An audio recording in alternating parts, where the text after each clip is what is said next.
The Industrial Revolution was a time period during the late 1800s and early 1900s. Throughout this time, countries like Europe saw great advancements in technology and rapid growth of factories and their own cities.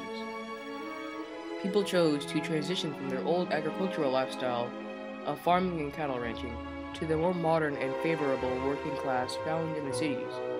They went to work at the new factories and mills that were being created in the revolution.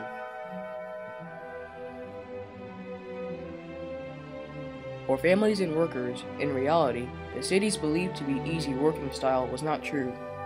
Working hours were long, and wages were little in size. Many families still faced poverty. As such, it came to be expected that all members of the family were to go to work, and this also included the children, and the era of child labor began.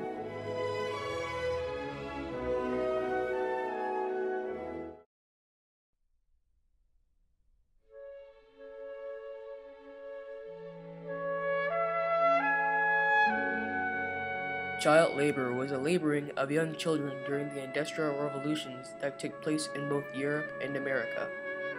Many times, along with the children, were women at work as well.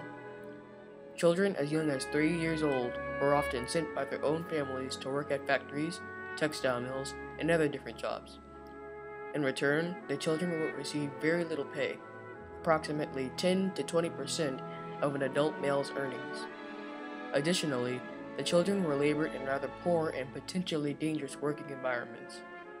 The machines in which the children worked produced very high risk of injury and possible death for the children. They were also poorly fed and received bad language from their laborers, and they endured many long hours during the day and night as their factory owners extremely overworked them.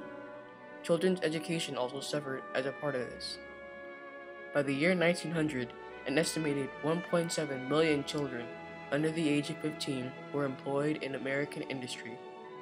By 1910, over 2 million of the same group were employed.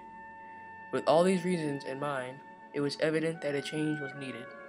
Someone realized that before others.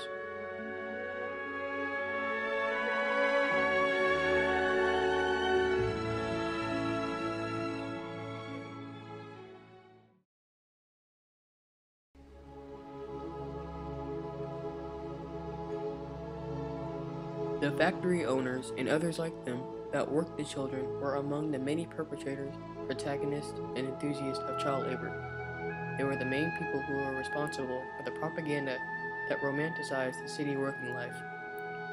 People came to the new industries in search of the good work and the better life that they hoped for. The cities and factories offered neither of those wishes to the people. Another way to make the city life feel acceptable towards the workers was the idea that the Industrial Revolution was producing a great number of more jobs in America.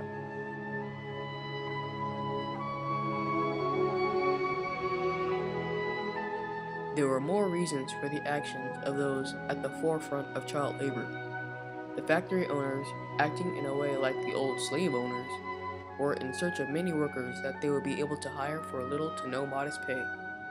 Just as the plantation owners possessed an intense dependence on their crops, and those crops needed a large workforce, the factory owners withheld their own similar conditions about their own work.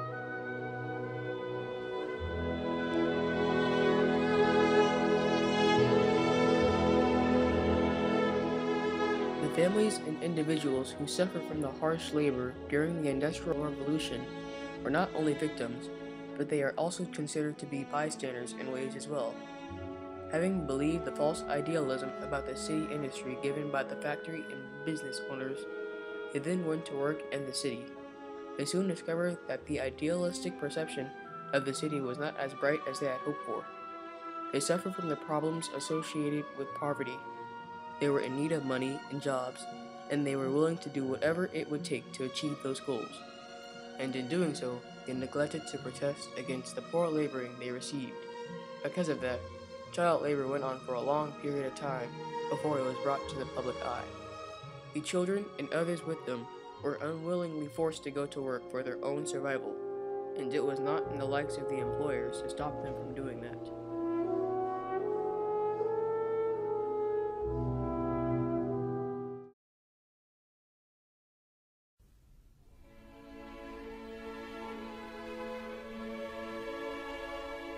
To a few individuals, it was clear that child labor had to be put to rest. The poor treatment, low pay, lack of education, and the dangerous working environments that the children were subjected to alone were enough reasons for the upstanders to take part in the abolition of child labor. With the help of several individuals, a movement to end, or at the very least regulate, the conditions of child labor began. With their help, laws and reforms were enacted in order to help regulate labor.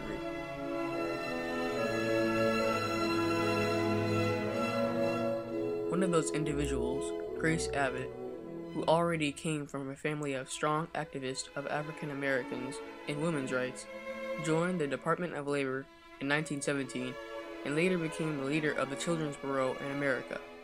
The Children's Bureau is a federal agency that investigates and works to improve issues involving children, such as child abuse, child labor, foster care, and adoption.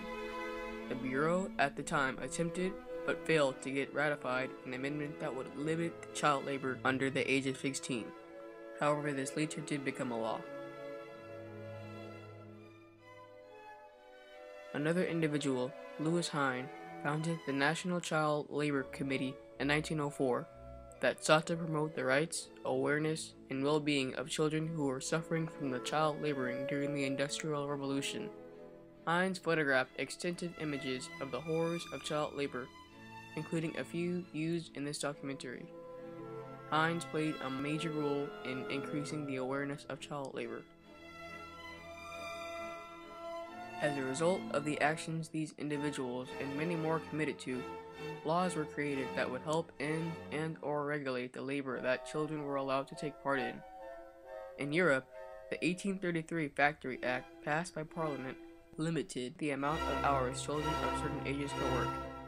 Children ages 9 to 13 were only allowed to work 8 hours a day. Children ages 14 to 18 could only work 12 hours a day.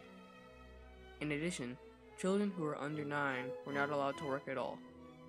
Children were also to attend school for no less than 2 hours a day. And the government was to appoint officials to make sure these actions were carried out. In America, a child labor amendment created on June 2, 1924, was made to give Congress the power to limit, regulate, and prohibit the labor of persons under the age of 18. As of today, that amendment has only been ratified by 28 states and is still pending. The child labor movement that happened during the Industrial Revolution for many was a time of nothing but harsh labor and hard times, filled with very poor working conditions, little pay, and hardly any time left for education. While the Industrial Revolution provided many of the technological improvements that we enjoy today, it came at the expense of the childhood of those children, which can never be relived. Child labor and many events like it still exist in other parts around the world today. It will take all the power of the people, the upstanders and the bystanders that make it up, to come together and stop it.